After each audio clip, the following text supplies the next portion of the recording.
Hello, this is Scott with Revolution Self-Defense. In the Art of War, Sun Tzu said that all warfare is based on deception. We're going to film a couple of videos about faking and feigning our opponents and how to deceive our opponents when sparring and fighting. But before we get into how we can apply these things and strategies, let's talk about a rule of thumb when we're developing our own set of fakes and feigns for us to apply against our opponent. Now, the difference between those two things, fakes and feints, are the delivery mechanism. Some people feel that those terms are interchangeable and they're not. In fighting, a fake is anytime we use an attack to deceive our opponent, and a feint is anytime we use something other than an attack to deceive our opponent. So a jab that's sent out there to deceive my opponent, think I'm attacking up top so that I can go low, is a fake jab.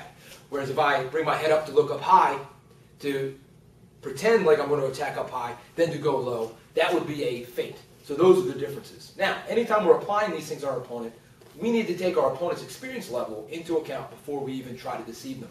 Take, for example, in general life. If I want to deceive a child with a story and also deceive an adult within a story, I can't tell them the same story because they're not both going to believe that same story.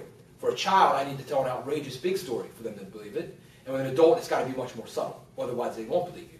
Same thing in fighting. If I'm working with somebody who's less experienced than me, and I'm trying to do something too subtle, they probably haven't seen enough attacks in their day to even respond and give me the response that I want. So with somebody who's less experienced, to fake a jab, I might have to bring my hand out wide so that they see this, and then I can go low.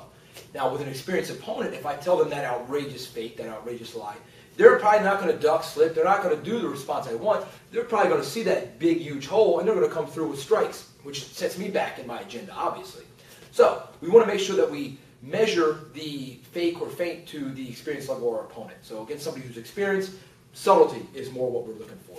Now, if we watch elite, high-level fighting, there's probably fakes and feints going on all the time that we can't even pick up because top-level fighters are levels above us. But take, for example, the fight that GSP had with Matt Hughes a couple of years ago. It was their second fight, I believe, that GSP landed a head kick, followed up with a barrage of punches to win the fight. Now, sometime after the fight, GSP reported that he had faked, he said he had faked going low on Matt to open up the head kick. And he said he had looked down. That was his feint, actually. It was a feint that he would use. He looked down to open up the head kick on Matt.